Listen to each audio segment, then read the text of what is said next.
issues that impact us every day. State of world, 411 Live. Real people, real talk. Made to help people in our community in every way.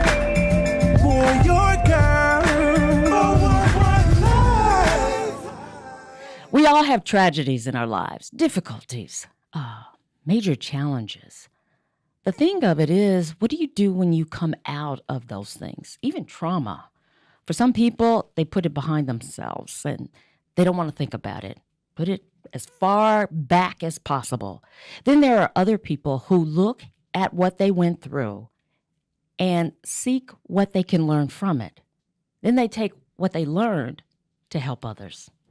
Hello, I'm Beverly Taylor, and this is the 411 Live. Real people, real talk. My guest today took the latter road. She looked at things that happened in her past for how she could help others. LaTonya Baker. Thank you for joining me. Thank you for having me.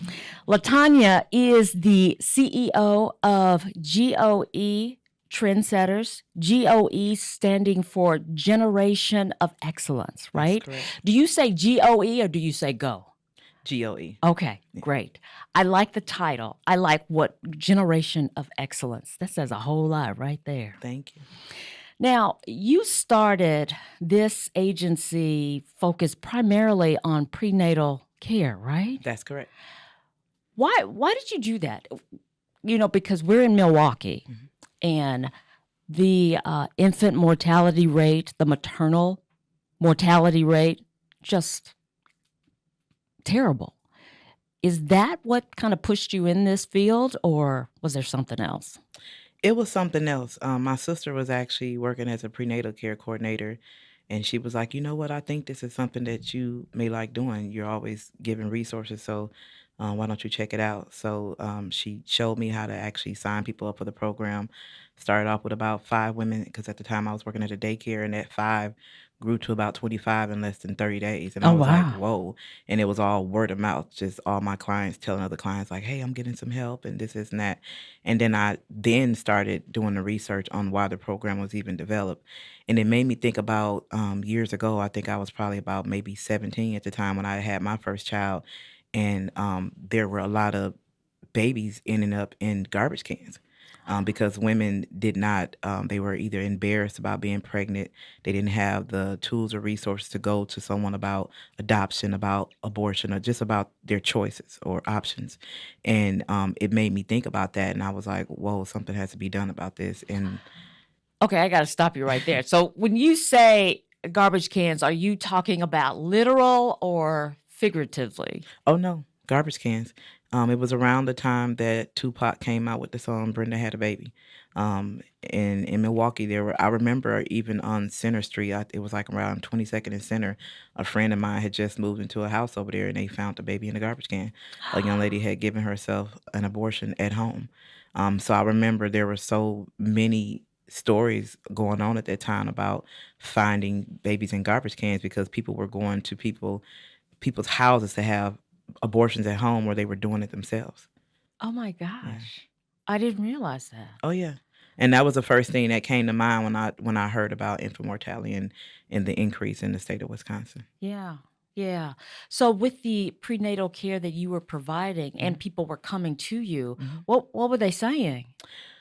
Most of my clients, the issues that they were having, so when you sign a client up, you complete an assessment on them to find out what their issues or what their barriers are. And in most cases, it was, living in a home with someone who had molested them, and they had never talked about it, never had gotten any type of therapy or counseling, lack of transportation, lack of housing.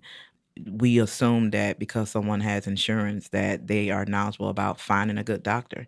And finding a good doctor is essential to finding a good hairdresser. When we find someone that can do our hair, we develop a relationship with them, and we tend to keep going to them because of that relationship. And sometimes when we instruct our clients on finding a doctor, it's not so much as to the location is convenient. It's no, what type of relationship do you have with this doctor? Is this doctor being informative when they're giving you information? And then we're advocating for them when they're going to these doctor's appointments. A lot of times they don't go to the doctor when they find out they're pregnant. Sometimes they find out they're pregnant because of an emergency situation. So, it's a personal conversation that we're having with them, and we're finding out that they may not even want anyone to know that they're pregnant because they're pregnant by a family member. So we're running into a lot of these issues. So what I did was I started with their mindset. Yeah. Let's start there, because it's not so much as you need a job, you need a house, you need transportation.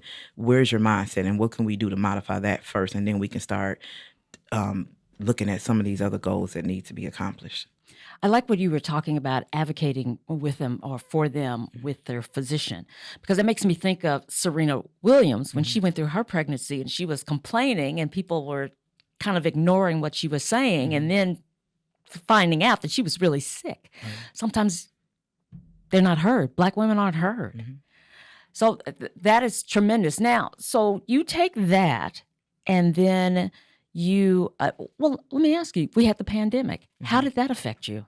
Oh, wow. During the pandemic, we had about 300 plus clients sign up with our services during the pandemic, which shows that the service is definitely needed. And like I said, most of our clientele comes from word of mouth. Though we do advertise on social media, majority of the clients that we do have comes from word of mouth. Other clients Wow. telling other clients about our services. So it's definitely needed. Oh, yeah. Oh my goodness. Oh, yeah. So you first you focused on this and all the things that you mentioned, and then you started to expand Yes. the business. So this is more than a prenatal care agency, right? Yes. So where did how did those tentacles kind of start forming?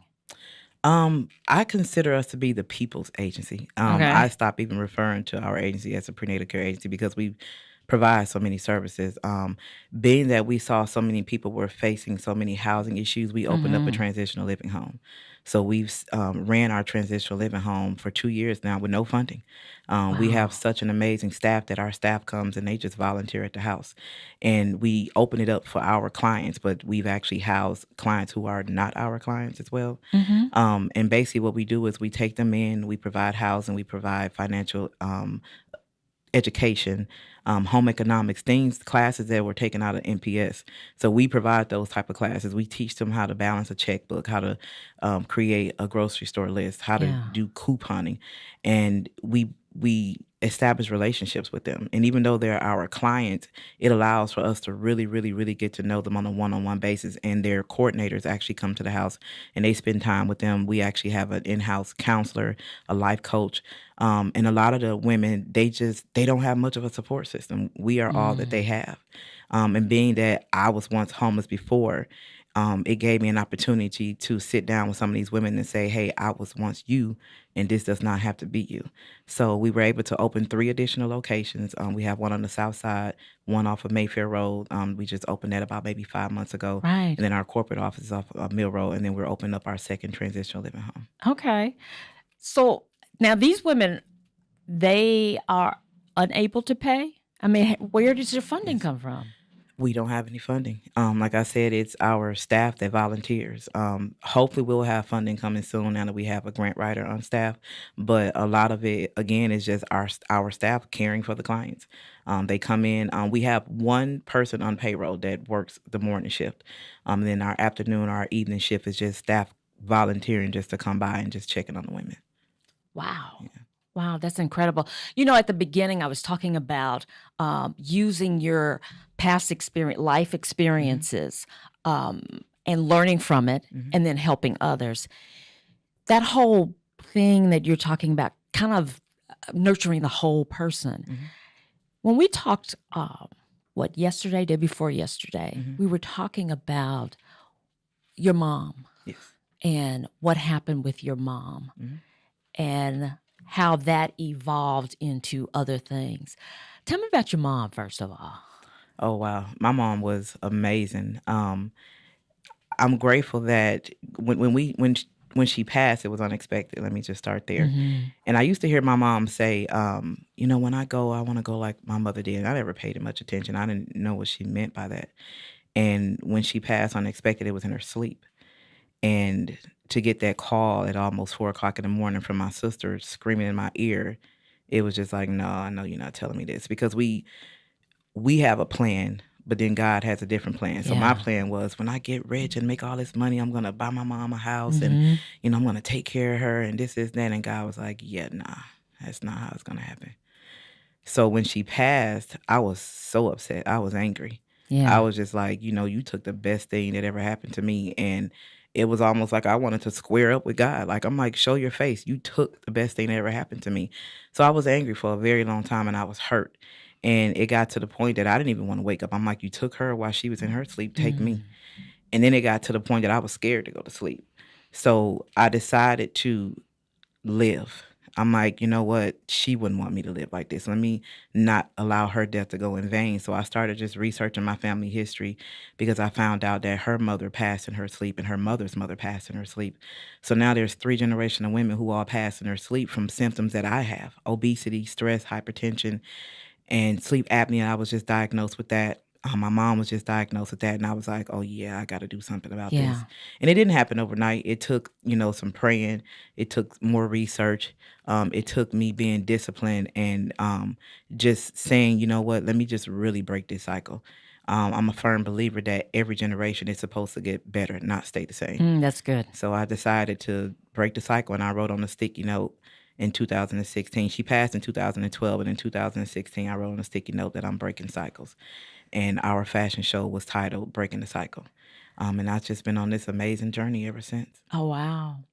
And so you were talking about not only healthy living, healthy eating, and that financial arm of it, Yes, making sure that you are financially literate. correct.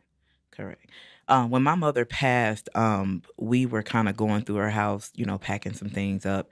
And literally the next morning, her bank called and was like, "Oh, we were just calling to confirm your appointment for your life insurance policy." And I'm like, "Well, my mom passed last night."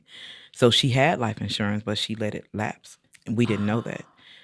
So when we were kind of just collecting her things and getting things together, we were finding disconnect notices. And my mother was taking care of so many other people. I'm like, how was she taking care of so many other people? But she was struggling. And I can remember growing up, I remember her working several jobs, and I remember her struggling. She didn't talk about it, but I could tell.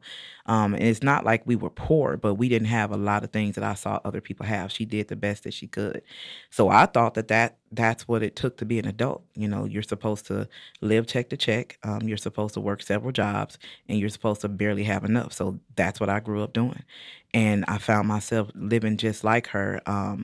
And I kept trying to find a solution, but I kept making the same decisions. And so when she passed, I was just like, this is not how life is supposed to be. I don't want my children going through my house finding out that, I was behind in my bills or my life insurance lapsed. That's not fair to them.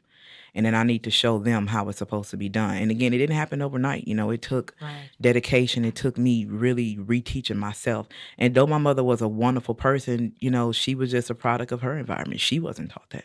They didn't talk about financial literacy. They didn't talk about teaching your children how to build credit, putting your children on your credit to help them build credit at a younger age. I didn't learn this stuff until about 3 years ago. Wow. And I think some people think that when they get to a certain age, it's like, oh, whatever. It's not. As long as you have breath in your body, Right. there's It's never too always, late. it's never too late to do Yeah. better. So I'm thankful enough to say that, when she passed in 2012, it all makes sense now. Though I Yeah. miss her so much, it all makes sense now. So, even with my children, my 3 sons are amazing. They help me run my empire every day. My oldest son, I told him, I said, you have to take over one day. So it's time for you, to learn now. So they're learning about credit. Yeah. They're learning about running an empire. They're learning about an LLC. They're learning about a life insurance policy, investments, and things of that nature. So I'm doing what I wish would have been done during my time. And that's okay that it wasn't done. I'm a vessel, and I'm okay that I'm a vessel. So I'm just trying to teach them that, there's a better way to live your life. Right. You're leading a positive generational legacy, so to speak. Yeah. That's great. That is so great. you.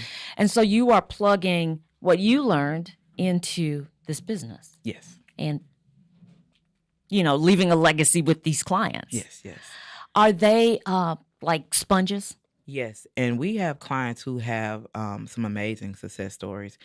I never do the bare minimum. So with prenatal care, you're told to provide resources and make sure that they're going to the doctor and they're living healthy, and that's okay.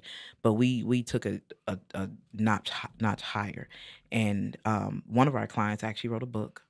She's filming a movie. Oh my God. She purchased her first home. We helped her build her credit, and we have about 5 clients now that are no longer eligible for the services because they're so stable now, and we're actually going to allow them to become care coordinators and work for us so that they can keep recycling the program and helping other clients do what we did for them. That's great. And I think that that's what you're supposed to do. You're supposed to teach others how to do the same thing to help others. Absolutely. Okay, we're going to take a break. We're going to come back and we're going to talk about more of this success that you've been experiencing. Okay. This is the 411 Live, Real People, Real Talk. Stay with us. I'm an ex-drug dealer, and I'll be your sub today.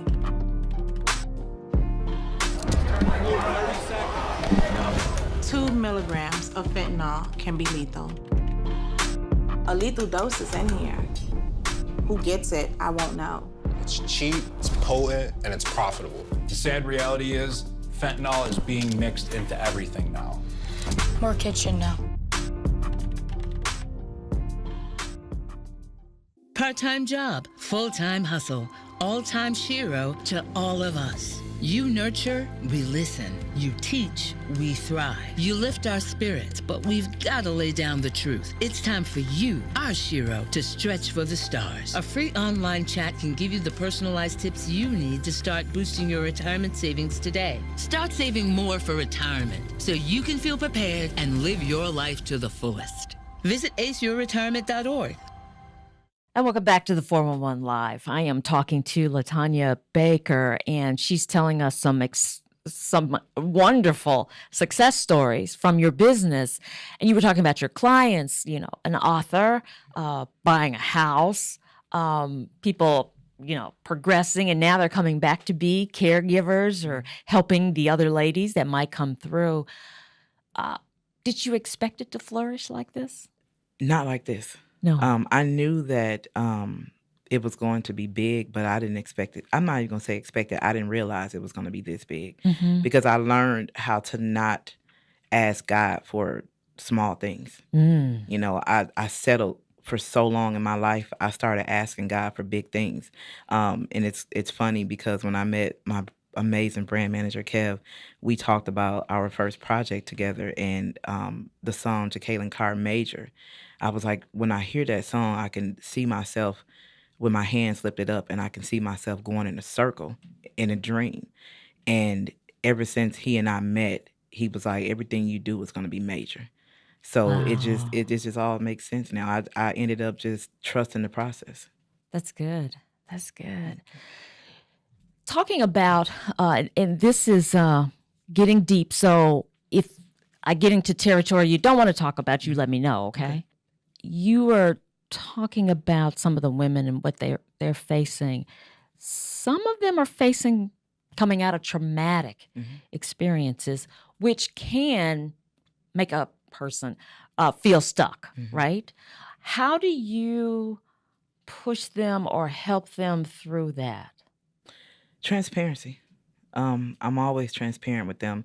Though I myself don't actually do the case management anymore because I'm so busy running the businesses, I still have a relationship with my 30 plus clients. And I even tried to reassign them to other staff members. They're like, nope, not having it. Staying with you. Yeah. Yeah. So, they still call, when they're having their moments, when, it's something with their kids. But I'm always transparent with them. Always transparent. When we talk about transparency, you reveal something to me that I'm grateful that you're willing to talk about this because as we talked on the phone, there are so many people that I'm discovering have similar stories. And yours is being molested as a child. Yes. How old were you? I remember I was in the second grade because I was attending Green Bay Avenue School. So I had to be about maybe 6, 7 around that time. Yeah, that's really young. And this was a babysitter? Yes. Or a couple of babysitters, I think. Yes. What happened? So from what I can remember, like I said, the owner of the building, she and my mom ended up becoming really good friends. So again, I can see why my mom trusted her. She was one of those type of landlords that, when we bought home good grades, she gave us money. They owned a store downstairs, so she would give us treats. She treated us really well. Mm-hmm. So I don't even know if she knew that her daughters were, molesting us. And it would only happen when the oldest daughter would come home from the army. I remember her the first time I ever met her. She was in her army uniform, and I was a little scared because she had like this like gear on. And I was like, "Oh my God, there's a woman that looks like she's about to go fight." Right. But she was very pretty. She had pretty eyes. She was light skinned. She had long hair, and she was really nice to us. And the first time it happened, it was me, her, and her middle aged sister in the bathroom. It kept happening every time she was home. So they would tell me that not to tell my mom, not to tell anybody, and if I ever did, that they would make sure that we would get kicked out of our apartment. They would kill my mom. They would hurt my sister. And at the time, I didn't know that they were molesting my little sister. She didn't tell me until years later. But what ended up happening was I kind of just put it behind me, like it never happened, until I actually ran into her when I was in my middle 20s. The molester. Yes. Yeah. I actually ran into the middle sister. And I remember kind of backing up a little bit. The middle sister tried to molest me while the older sister wasn't there. And I was like, we can't do this. Your sister is not here. And when I told my story to another young lady that interviewed me, she said, "Well, you were actually being loyal to your molester." And I was like, "Oh my God, I was." And I didn't realize it until I actually said it. Yeah. And I said, and now it makes sense why I chose the wrong friends that continued to hurt me, and I kept trying to prove my loyalty to them. That started at the age of 6. So when I looked at her and told her, I'm like, your sister is not here. We shouldn't be doing this. She was just embarrassed. But when the sister would come back, it would happen. So I ran into the middle sister in my middle 20s, and I froze up like that 6-year-old kid again. And it was a really good friend of mine at the time that was at a club with me, and I was like, "We got to go." And she was like, "We just got here. We just paid $20." I'm like, "We have to go." And back then, $20 was a lot. So she was like, "Well, I need my $20 back." And I'm like, "We'll talk about it later." So we get outside, and I tell her, and she was like, "Oh, no, we're going back in there to fight her." And I'm like, "No." And she was like, "You don't back down from a fight. What's going on?" And I just lost it. And she was like, "Oh my God." So I went home. I told my mom, and she blamed herself. She was like, "How did I miss it?" And I was like, "You didn't do anything wrong. Mm-hmm. We didn't tell you." And she was just like, "I'm so sorry." And I'm like, it was nothing that you could have did, because I see why you trusted them. I see why you trusted them. So it was, I called my sister, and I said, "Hey, do you remember such and such? Did they ever?" And before I can get the question out, she was like, "Yes." And I was like, "Why didn't you tell me?" So now as a big sister, I'm like, I would have protected you. And she was like, "Well, they threatened me." And I Yeah. was like, "Oh, wow, we kept this from each other for over 20 years." So I decided to speak out about it in my first book. And it was therapeutic for me. And as I stated on our conversation, a lot of people reached out to me that I knew personally and people I didn't know, and was like, "Thank you for sharing your story, because Yeah. that happened to me too." And now I see why I made, some of the decisions that I made. And a lot of times, what I find is that I had to reevaluate myself. Like, why am I who I am? And why did I make some of the decisions I made? Why did I let certain things happen to me? Because people do what we allow them to do. And I started with my childhood. It started with me. Um, what I got out of that situation is that people who say that they're going to protect you and love you, they're also going to hurt you, and it's okay. But it's not okay. Right. Yeah. Yeah. You got the wrong message. Oh, yeah. Yeah. Yeah. So, what is the name of the book, by the way? The first book is When She Speaks. When She Speaks. That's the first book. That's the first book. We have a second book. Yes, the second book is To Whom It May Concern. That's another collaborative book that I just did with some amazing women in Milwaukee. We just actually finished it up, so we're hoping to launch it in March during our conference. Oh, that's wonderful. That's wonderful. So I'm going to kind of skate through because our time is coming, getting about to close. But so you take this, you've got all this, you can be transparent with these women, telling your story. They trust you because it's like, okay, she knows I can trust her. You move it on, And then you have all this to the transitional housing and all of that. This isn't, but your organization is just not for women. Correct. You cater to men too, right? Correct. How are you helping men? Oh, wow. So we recently partnered with the Fatherhood Initiative organization, and they also partner with one of our partner companies, Unite WI, which allows us as community health workers to provide case management services to men.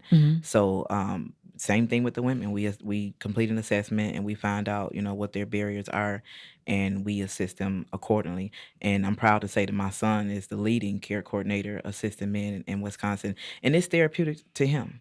I was married to his father, but his father was not the best father. But he decided not to let that be his story. So, Yeah. he's taken what he's learning. He's like a miniature me. Mhm. He's taking what he's learning from me and he's helping men. And they've actually referred a lot of clients to him as well. Oh, wow. So what areas? It really doesn't matter. Doesn't It matter. really does not matter as long as you're in Milwaukee County. Okay. And the areas for the assistance. I mean, what are men going through that, he's helping them with? You know what? Some men are going through abuse, domestic violence, insecurities, molestation themselves. Yeah. And we provide a safe space for them to talk about that. Child support issues. There are actually some men out here that want to be fathers, but they deal with a lot of broken women. And I said something a couple months ago at an event that I was at, and there's this ugly cycle out here where, and I've seen personally, I can only speak for what I've seen. I've seen women be very bitter at their child's father, and they instill that bitterness into their sons, and their sons grow up bitter, and they do the same thing to another woman, and that cycle just keeps repeating itself. And at some point, we have to stop that. At some point, because at the end of the day, we made a choice to have a child by that man. That child had no opportunity, had no choice in that. Yeah. And if it didn't work out, it didn't work out. But it's not fair that we instill ugliness and negative into a child because of how we feel about their father. There are so many unhealthy relationships, which is why we now have a parenting class about healthy relationships. If it didn't work out, at least try to learn how to co-parent. Right. Because if you don't, then you're going to just keep repeating that ugly cycle, and then your son is going to grow up and do the same thing to another woman, or your daughter is going to grow up and feel like she has to be bitter towards another man. And I see it a lot. I see a lot of clients who they don't have a healthy relationship with their child's father, and the child is in the middle of all that, and it just doesn't. It's not good on the child. It's not good on anybody. Right. Right. If somebody listening, and they're thinking, I can use some of these services, especially with that parenting, those kind of things, or job skills or whatever. What's the best way to get in touch with you? So there's a couple other options. We actually are in collaboration with another prenatal care agency, JMJ Prenatal Care, CEO and founder, Dr. Melissa Bond. So one of the reasons why we decided to partner was because she's an amazing trainer. I'm the visionary. I'm the one that puts all the events together, the different ideas, and we just make it happen together. So we have a website, a collaborative website. It's www.trendsettersandjmj.com. And then we also have a toll-free number, which is 888-203-8808. Okay. We have 1 minute left. Is there anything you want to leave with people? Sure. If I could encourage anybody, my mission, well, let me just say this. Everything that I do, I think it found me. I don't think I found it. I pulled over in the car one day and I asked God, I'm like, what is my purpose? Yeah. And he revealed it to me. He was like, you're a service person. Serve people. And I love serving people. So my advice to anybody is, if you don't know what your purpose is, ask God. Yeah. I know everybody is not religious, but there is a higher power. Ask him, what is your purpose? And he'll reveal it to you. I don't think you find your purpose. I think your purpose finds you. And when you find it, share it. And don't take advantage of it. And when you are blessed with the platform that I've been blessed with, you make sure that you impact lives and you change lives. And that's what my mission is to always stay humble, impact and change lives. And don't settle, because I settled for a very long time. Yeah. don't ask for little, always go big. All right. I love it. I love it. LaTonya Baker, you have been a pleasure to talk to. Your life experience has, I mean, I don't know what to say, but to look at what you have pulled from that is so inspiring. And I thank you for what you're doing. I thank you for having me. Oh, yeah. So my guest, LaTonya Baker, she is founder and CEO of GOE Trendsetter. And she's doing a lot of other things, too, that we didn't get a chance to talk about. The woman's into fashion, and you can look at her, and you can kind of tell that. So thank you again for joining us. And thank you for joining us for another episode. Remember, we're a nonprofit organization, so if you're so inclined, go to our website, the411live.org, and you can help us out to bring people like this aboard, because the messages that we get on this podcast have been inspiring, very inspiring to me. So thank you for joining us for another episode. Until next time, I'm Beverly Taylor, and this is the 411 Live.